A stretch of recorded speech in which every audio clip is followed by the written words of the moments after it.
tikabika tikadya tobva tafa.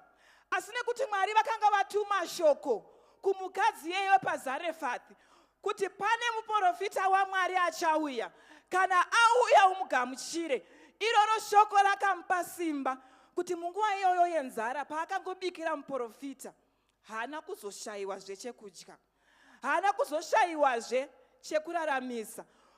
Elisha akagara nguva refu nemurandakadzi iyeye, chekudya chake hachina kuzopera, mafuta airamba achingosinira, upfu hwairamba huchingowanda, chekudya chake hachina kupera.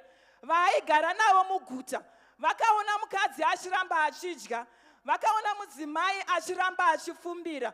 Munana wake wakauya nekuda kweshoko rakanga ratumwa kwaari naMwari rekuti ndakurayira kuti kana Elisha auya ugomupa chekudya. Muzita raJesu, amen. Saka minana inouya neshoko raMwari. Muzita raJesu, hallelujah. The widow of Zarephath akararamiswa nekuda kweshoko raMwari rakamuunzira munana wekuti upfu hwairamba huchiwanda, hwaiti ukacherwa nhasi pahwacherwa wodzoserwa, mafuta aiti paadirwa nhasi odzoserwa. Amen. Ndo upenyu hwataakuda kurarama semadzimai eparodpot, hwatakawirirana kuti toda kurarama upenyu hwemunana, kuti upfu pauri kucherwa huri kuramba huchiwedzerwa, mafuta paari kubika ari kuramba achiwedzerwa. Tiregere kupererwa mukati medzimba dzedu, tiregere kutambudzika. Muzita raJesu, hallelujah. Munana unouya neshoko raMwari, amen. Kana tikariteerera shoko raMwari rinotiunzira munana.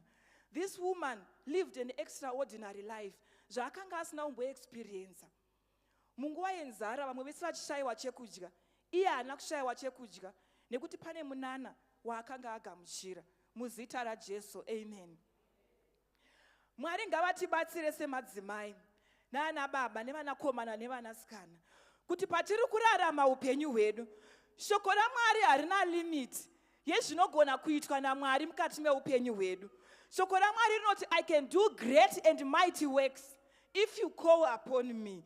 Patiri kudana Mwari tiri kuti Mwari reva iwo shoko muupenyu hwangu rinounza munana unondishandura, unondiitira zvakanaka. Hallelujah.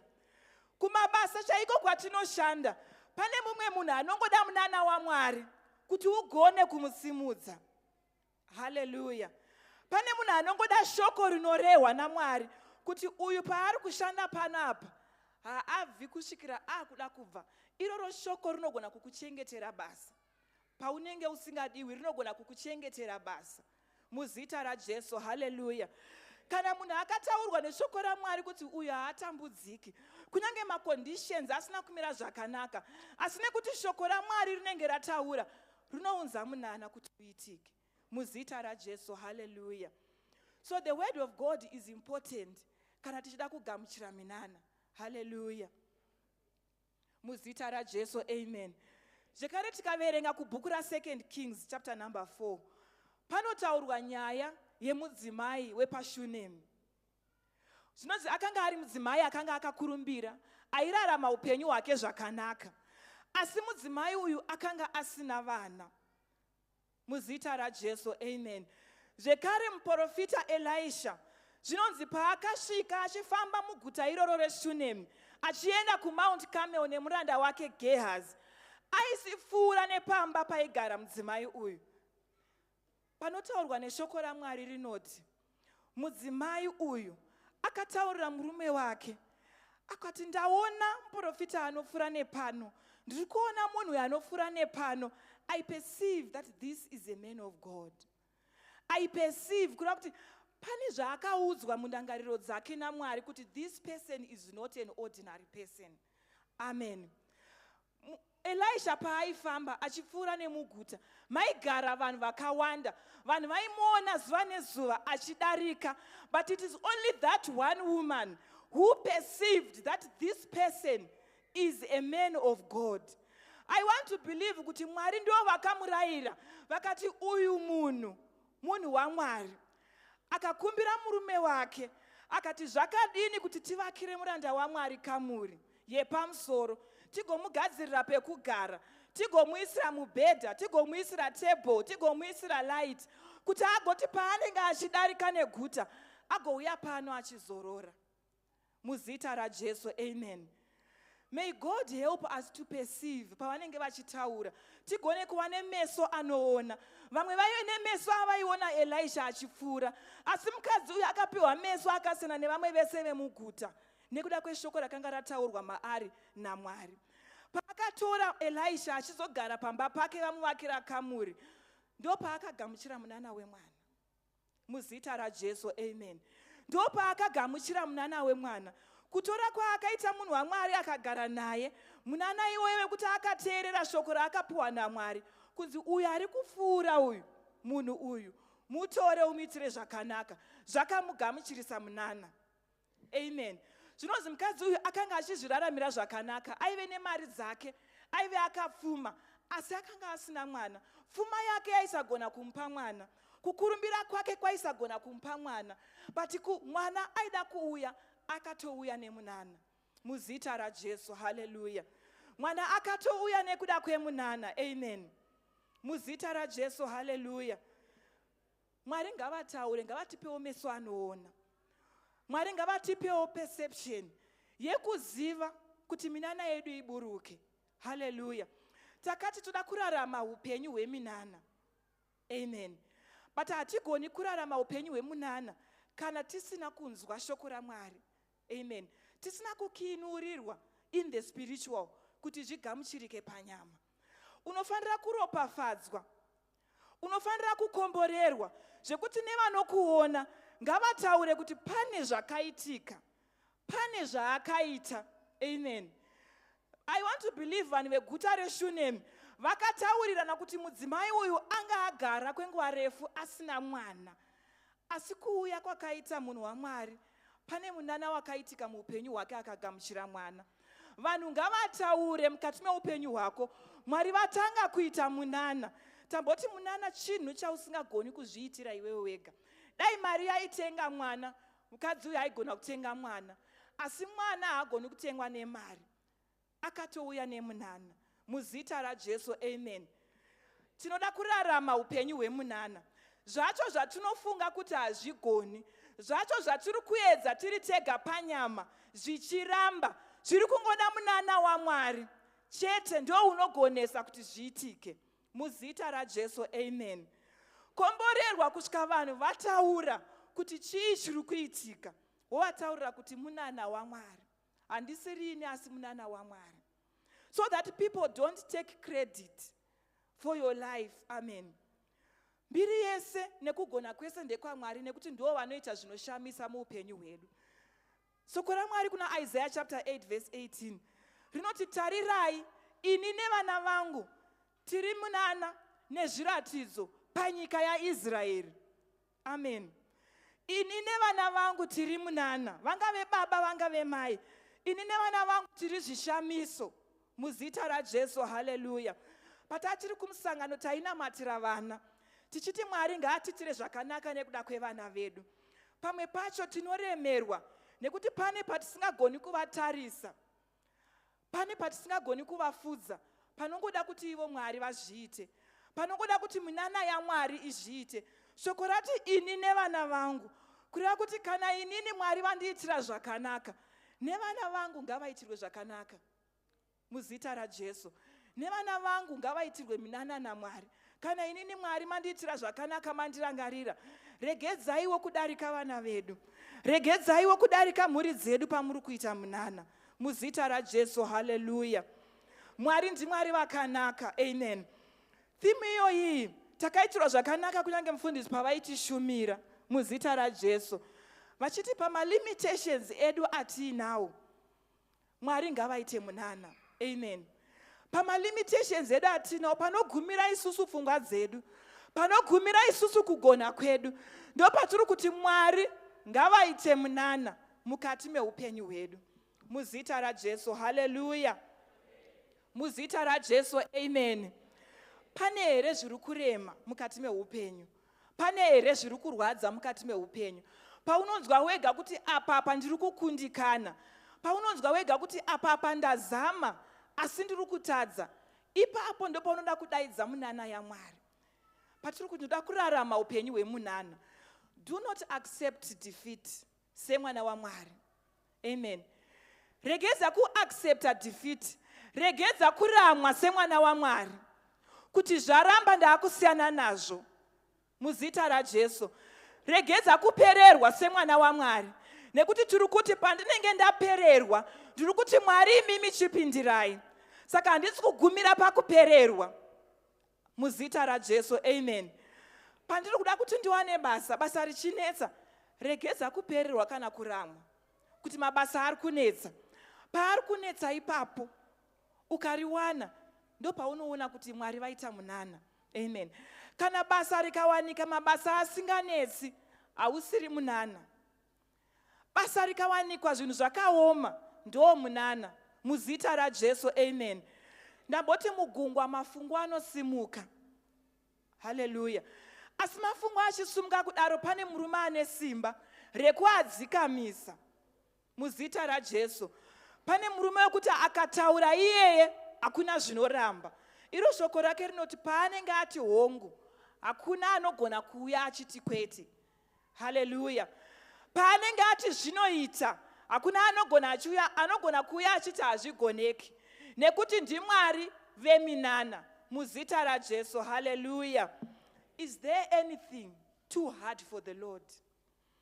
Is there anything too difficult for the Lord? There is nothing. Amen. Asi zvinoda kuti isusu wacho tinge tichitenda kuti kana Mwari vandipa, kana Mwari vatendera, ndinofanira kuchibata. Amen. Zvakaoma kuti kana wapedza kunamata, womirira kuti zvandakunamatira ngazvichiitika. Iyoyo nguva inogona kureba, unogona kuona seyareba, wakamirira zvawakumbira kubva kuna Mwari. Amen. But tiri kuti Mwari ndiMwari veminana. Kune vanotenda vanoti all things are possible to those who believe. Chero ndikamirira kwenguva yakareba, ndinoramba ndichingomirira nekutenda kwekuti ndinozvigamuchira, kutenda kwekuti ndinoitirwa naMwari muzita raJesu. Hallelujah. Minana inounza masurprises mukati meupenyu hwavanhu.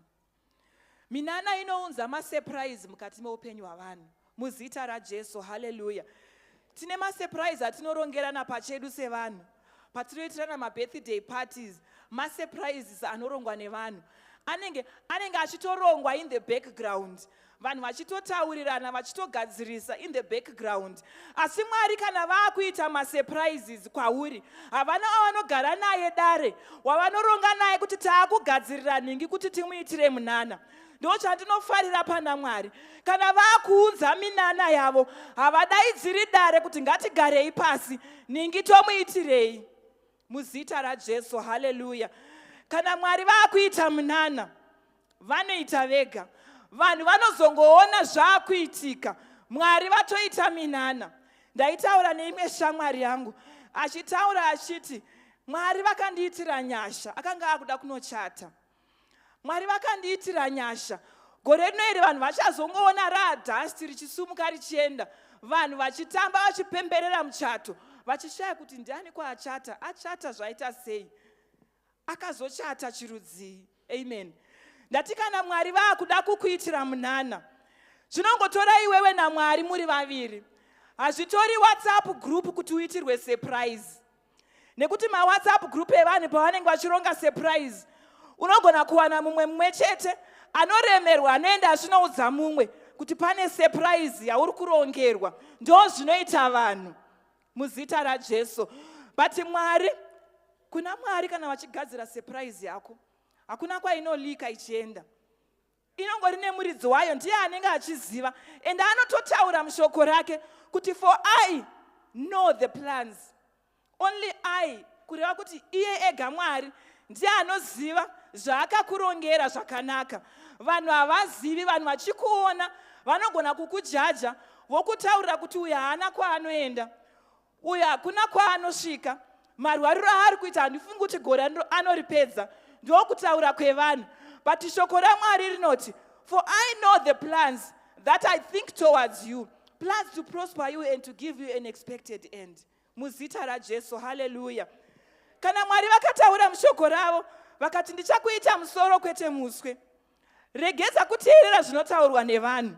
Ndakataura kumusangano ndikati, don't judge your situation according to the thinking of people. Judge your situation according to the word of God. Kuti situation yangu nemamiriro yakaita, shoko raMwari riri kuti kudini. Nekuti ukabvunza vanhu nekuda kwesituation yako, vanokuudza zvavanoziva, zvimwe zvinokudzorera kumashure. Asi ukaenda pamberi paMwari nesituation yako, kuti Mwari ndauya pamberi pechigaro chenyu, ndiri kurwara Mwari, toda kuporeswa. Shoko raMwari rinoti, namavanga ake Jesu takaporeswa. Muzita raJesu, amen. Asi vanhu vanokuudza, vanhu vanokupa mareports akasiyana siyana. Amen. Pane mumwe muimba akati, whose report are you going to believe? Muzita raJesu, I will believe in the report of the word of God. Hallelujah. Ndinomirira munana unobva kuna Mwari. Muzita raJesu, amen. Vanasikana vedu vari kuyuthi vatakaenda navo, takava nenguva yakanaka pamwe chete navo, tichitaura navo nekudzidzisana navo. Amen. Vamwe vavo vasvika pazera rekuti vachiroorwa. Amen. Ndirangokurudzira mumwe mwanasikana weyouth kuti kana munana waMwari waakuda kuitika wekuti uroorwe, zvinoitika zvisina formula. Muzita raJesu. Nekuti mafomula evanhu pane paanoshanda, pane paasingashandi. Anogona kunge akashanda kune mumwe munhu, asi kwauri ingotendera kuti munana waMwari ngaundigonese. Munana waMwari ngauite kuti zviitike. Muzita raJesu, haleluya. Unonzwa vachitaurana kuti vakomana vacho hapasisina, vakomana vacho vezera redu havasisiko. But Mwari vane nzira dzavo dzavanoita. Mwari havaudzirwe nemunhu, nekuti ndiMwari vemunana, havaudzirwe nemunhu. Muzita raJesu. Tendera munana waMwari kuti ukuendese pane imwe level. Tendera munana waMwari kuti ushandure situation yako, nekutenda kuburikidza neshoko rinenge rataurwa naMwari. Muzita raJesu, haleluya. Madzimai takakomborerwa. Amen. Nekuti patinenge tiri mudzimba tine zvimwe zvinhu zvatinoona, zvimwe zvacho zvisingaonekwi nana baba. Tine zvimwe zvinhu zvinoitika patinenge tiri tega pamwe chete nevana. But ipapo panenge pachiitika zvinhu, unogona kuratidzwa zvimwe zvinhu naMwari kuti mwana uyu ndio zvinhu zviri kuitika kwaari. Semadzimai tinogona kuenda pamberi paMwari tichinamata, tichikumbirira vana vedu, tichikumbirira nyasha kumhuri dzedu. Tine zvimwe zvatinozarurirwa naMwari, tine kamwe ka 60 cents katakapuwa naMwari, kekuti une zvimwe zvaunozarurirwa naMwari kuti tinamate. Ende patanga tiri kukempu takaona nguva yakawanda yekunamata. Mukazoona zvinhu zvaakuitika, zivai kuti Mwari vaita munana. Muzita raJesu, amen. Ukazoona mumwe munhu awana mota, atenga mota, ziva kuti Mwari vaakuita munana. Vana baba mukazoona zvimwe zvinhu zvaakuitika, ngatitende Mwari kuti Mwari vatiitira minana. Muzita raJesu, haleluya. Muzita raJesu, amen. Vanoda kurarama muupenyu hwemunana, haleluya. Vanoda kurarama upenyu huri miraculous, haleluya. Muzita raJesu, amen. Hanzi chiko chakaomera Mwari, hakuna chakaomera Mwari. Muzita raJesu. Upenyu hwako ngauve upenyu hwemasurprises, upenyu hunosurprise vanhu. Amen. Kuita vana vanosurprise vanhu kuti asiri here wataisiziva uyu, asvika apa asiri here wataisiziva uyu, ndiye akutograduata, ndiye akutochata. Vanhu ngavashamiswe nezvinenge zvichiitwa naMwari mukati meupenyu hwako. Patiri kuti we want to live a miraculous life, rarama upenyu huri eventful. Amen. Hunoitika zvinhu zvekuti unonongedzera kuti mumwedzi wakati Mwari vakandiitira ichi, mumwedzi wakati Mwari vakandiitira ichi, mumwedzi wakati Mwari vakandiitira ichi. Nekuti shoko raMwari rinotitendera kudaro. Ivo Mwari vanotodaro kuti he can do great and mighty works. Muzita raJesu. And he keeps on doing those great and mighty works mukati meupenyu hwedu. But if we live a life ingori ordinary, if we live a life ingori flat isina zvinoshamisira, hazviratidzi Kristu watinotenda maari. Imboita zvinhu zvinonzi nevanhu izvi hazvigoni. kuti uzowana chekutaura kuti ndo inonzi minana inoitwa naMwari. Muzita raJesu, haleluya. Saka tiri kuti zvinotangira pashoko raMwari, wotenda shoko raMwari, wogamuchira, wozvirarama. Muzita raJesu, amen. Minamato yako yaunenge waita, tenda kuti Mwari vanondiitira. Regera kurivhesa minamato yako nekuda kwemashoko aunotaura. Amen. Unoti wanamata kudai uchibva kugomo, wosvika uchienda kuinterview, wodzoka uchitaura kuti muinterview mandandiri, mibvunzo yandabvunzwa handizivi kuti ndapindura chaizvo here. Wodzoka uchitaura kuti pane vamwe vanga varipo macandidates vanga vari nani kundidarika. Don't reverse your prayers nemashoko ako. Muzita raJesu. Kana uchida Munana, you need to reaffirm yourself.